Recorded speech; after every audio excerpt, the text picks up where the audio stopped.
నమస్తే, welcome to Leo. మనతో ఉన్నారు సీనియర్ జర్నలిస్ట్ హేమసుందర్ గారు. సార్ నమస్తే. నమస్తే సార్, పవన్ కళ్యాణ్ బర్త్డే సందర్భంగా 53వ బర్త్డే సందర్భంగా ఏదో విషెస్ వెల్లువ అయితే కొనసాగుతూనే ఉంది. వాస్తవానికి ఈరోజు పవన్ కళ్యాణ్ బర్త్డే సందర్భంగా అటు రాజకీయ పరంగాను ఇటు సినీ పరంగాను ఉన్న అప్డేట్స్ ఏంటి అంటే ఏం చెప్తారు? అంటే చంద్రబాబు నాయుడు గారు శుభాకాంక్షలు చెప్పడం కానీ, లోకేష్ గారు చెప్పడం కానీ అది ప్రత్యేకంగా రాజకీయ పరంగా ఉంటే, సినిమాల పరంగా చిరంజీవి గారు, నాగబాబు గారు చెప్పడం, ఆయనకి ఈయన రిప్లై ఇవ్వడం అదొక అంశం.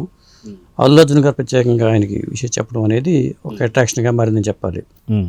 అంటే సాధారణంగా ఏమవుతుందంటే పవన్ కళ్యాణ్కి అల్లు అర్జున్కి గ్యాప్ ఉంది అనే వార్తల నేపథ్యంలో మొన్న కనకరత్నం గారు చనిపోయినప్పుడు ఆయన అల్లు అర్జున్ ఈయన రావడం, వాళ్ళ ఇంటికి రావడం, పవన్ కళ్యాణ్ గారు ఆయన రిసీవ్ చేసుకోవడం అవన్నీ చూసిన తర్వాత మళ్ళీ చాలా దగ్గరయ్యారన్న భావన కలిగింది. ఈరోజు మళ్ళీ విషయం చెప్పడంతో వాళ్ళ మధ్యలో ఎటువంటి గ్యాప్ లేదు అనేది ఒక వాతావరణం అయితే కొద్దిగా ఎస్టాబ్లిష్ అయిందని చెప్పొచ్చండి. అంటే పవన్ కళ్యాణ్ బర్త్డే సందర్భంగా అటు సినిమాల్లోనూ కొంత అప్డేట్స్ ఉన్నాయి, ఇటు రాజకీయ పరంగాను కొన్ని అప్డేట్స్ ఉన్నాయి. అటు చంద్రబాబు నాయుడు గారు చెప్పినట్టు, లోకేష్ గారు బర్త్డే విషయం చెప్పినట్టుగా, మీరు ఇందాక అన్నట్టు ఖచ్చితంగా అటు అల్లు అర్జున్ని కూడా సినీ పరంగానే తీసుకోవాలా, రాజకీయ పరంగా తీసుకోవాలంటే కొంత గ్యాప్ మాత్రం ఎప్పుడైతే నంద్యాలలో శిల్ప రవిని కలిసినప్పుడు మాత్రమే అటు జనసేనకు కావచ్చు, ఇటు అల్లు అర్జున్కి కొంత గ్యాప్ వచ్చింది. ఆ గ్యాప్ ఇప్పటిదాకా ఫిలప్ అయినటువంటి పరిస్థితులు అయితే దాఖలు కాలేదు. అంటే ఆ గ్యాప్ని కూడా కొంత పెంచేలాగా మళ్ళీ మొన్న జగన్మోహన్ రెడ్డి వాళ్ళ ఇంటికి రావడం, మంది మారబడంతో హంగామాతగా రావడం అనేది కొంత కనకరత్నంగా చనిపోయినప్పుడు అల్లు అర్జున్ ఇంటికి వీళ్ళు అల్లు అరవింద్ గారి ఇంటికి జగన్మోహన్ రెడ్డి ఈ స్థాయిలో రావటం ఏంట్రా బాబు అనుకునే పరిస్థితి క్రియేట్ అయింది.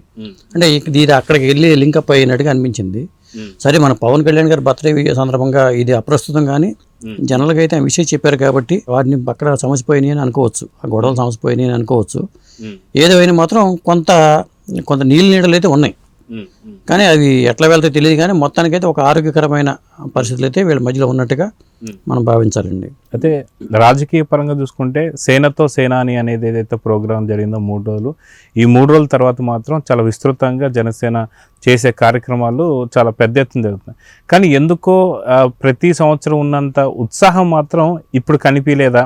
అంటే రాజకీయాలు వెళ్ళారు కాబట్టి కొంత ఆ హుందాతనాన్ని తగ్గించుకోవడం కావచ్చు, లేదంటే మనకు కొంత ఆర్భాటాలకి వద్దని చెప్పి ఫ్యాన్స్కి ముందే చెప్పారని చెప్పి కొంత సమాచారం. మీరేమంటారు? కొంత చాలా మార్పు అయితే కనిపిస్తుంది పవన్ కళ్యాణ్ గారిలో. గతంలో ఉన్న ఆవేశం కానీ, ఆ స్పీడ్ కానీ లేదు, చాలా పరిపక్వతతో ఆయన పనిచేస్తున్నారు అనేది ఎస్టాబ్లిష్ అవుతుంది.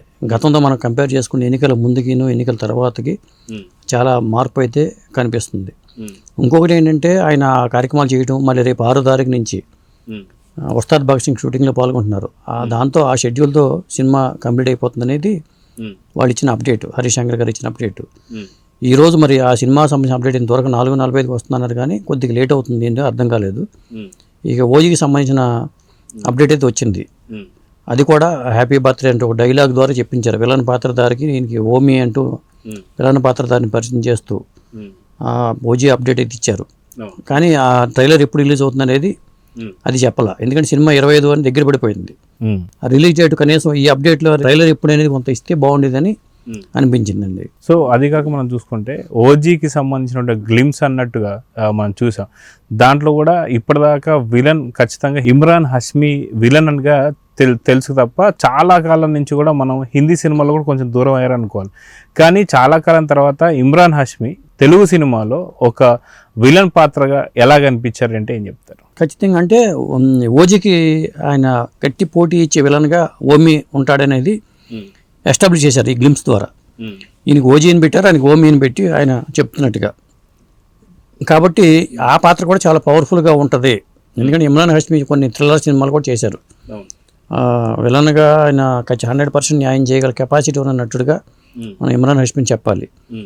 ఆ ట్రైలర్ వస్తే కానీ మనం ఈ సినిమాకి సంబంధించి ఇంకా మనం రివీల్ చేయరు కాబట్టి మిగతా విషయాలన్నీ ట్రైలర్ వచ్చిన తర్వాత మనం పూర్తి స్థాయిలో మనం దీని గురించి మాట్లాడుకుందాం. ఇక వీళ్ళ విషయానికి వచ్చేసరికి చిరంజీవి గారు ఏం చెప్పారంటే, ముందుగా వాళ్ళ చిన్నయ్య నాగబాబు గారు పెట్టారు ఏంటంటే, హృదయపూర్వక ధన్యవాదాలు చిన్నయ్య అంటే ఆయన పెట్టిన పోస్ట్కి ఈయన రిప్లై, మీరు లాచదే సమయంలో బహుమతిగా ఇచ్చిన నాని పాల్కివాలా రచించిన ఉయ్ ది నేషన్ అనే పుస్తకం నాలో రాజకీయ చైతన్యాన్ని కలిగించడానికి ప్రధాన ప్రేరణగా నిలిచింది. ఎమ్మెల్సీగా జనసేన ప్రధాన కార్యదర్శిగా ప్రజా జీవితంలో మీ విజయవంతంగా కొనసాగాలని ఆకాంక్షిస్తున్నానని ఈయన రిప్లైగా పవర్ స్టార్ గారు పేర్కొన్నారు. తర్వాత ఆయన దానికి ఏమో ముందుగా శుభాకాంక్షలు ఎలా చెప్పారంటే, చలనచిత్ర రంగంలో అగ్రనటుడిగా ప్రజా జీవితంలో జనసేనానిగా ఆంధ్రప్రదేశ్ ఉప ముఖ్యమంత్రిగా ప్రజలకు నిరంతర సేవలు అందిస్తున్న కళ్యాణ్ బాబుకి జన్మదిన శుభాకాంక్షలు అంటూ చిరంజీవి అభినందించారు. ఈ అభినందన చిరంజీవి గారివి. అంతకుముందు కూడా నాగబాబు గారు చెప్పారు, నాగబాబు గారికి అలా ఇచ్చారు. ఇక చిరంజీవి గారికి ఈయన ఎలాంటి రిప్లై ఇచ్చారంటే, ఆయన పోస్ట్ మీద పవన్ స్పందిస్తూ, నా జీవితానికి మార్గదర్శి, తండ్రి సమానమైన అన్నయ్య పద్మవిభూషణ్ చిరంజీవికి మనస్ఫూర్తిగా ధన్యవాదాలు. మీ ఆశీస్సులు, ప్రేమాభిమానాలు, పుట్టినరోజు శుభాకాంక్షలు ఎంతో ఆనందాన్ని కలిగించాయి.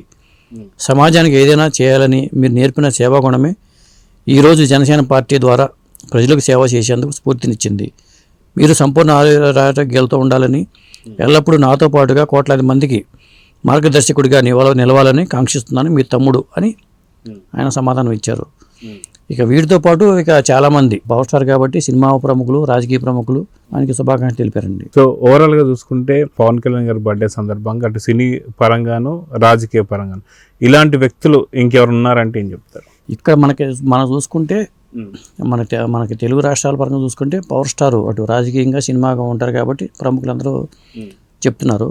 ఆ స్థాయిలో సినిమా రంగం, రాజకీయ రంగం మనకు బాలకృష్ణ గారు ఉన్నారు. తప్పితే బాలకృష్ణ గారు, పవన్ కళ్యాణ్ గారు తప్పితే ఇంకెవరూ లేరు. ఒక విధంగా చెప్పాలంటే మొన్న జరిగిన దీంట్లో కూడా తమిళనాడు విజయ్ పార్టీకి సపోర్ట్గా అక్కడ కొంత పవర్ స్టార్ వెనకాల మద్దతుగా నిలుస్తున్నారేమో విజయ్కి అన్నట్టుగా మన జెండాలో హడావుడి కూడా కనిపించింది. మరి కొంత ఒక విధంగా చెప్పాలంటే ఆ ప్రభావం ఈ మధ్యకాలంలో వీళ్ళు విమర్శలు చేశారు. అక్కడ స్టాలిన్ గవర్నమెంట్ పవర్ స్టార్ మీద విరుచుపడ్డారు, సనాతన ధర్మం గురించి మాట్లాడటం కానీ వాటి మీద. మరి ఆ నేపథ్యంలో రేపు తమిళనాడు ఎన్నికల్లో పవర్ స్టార్ ఏమైనా ప్రచారం చేస్తారా అనేలాగా అనిపించింది. మరి ఈ సందర్భంగా మనం మాట్లాడటం కరెక్ట్ కాదు, కానీ దాని గురించి మనం ముందు మాట్లాడదాం. సో చూద్దాం సార్, మొత్తానికి 53వ పుట్టినరోజు సందర్భంగా పవన్ కళ్యాణ్ గారు అటు సినిమా పరంగాను ఇటు రాజకీయ పరంగాను ఒక మంచి అప్డేట్స్ అయితే ఇచ్చారు. సో చూద్దాం జరగబోతుందో. నమస్తే. నమస్తే.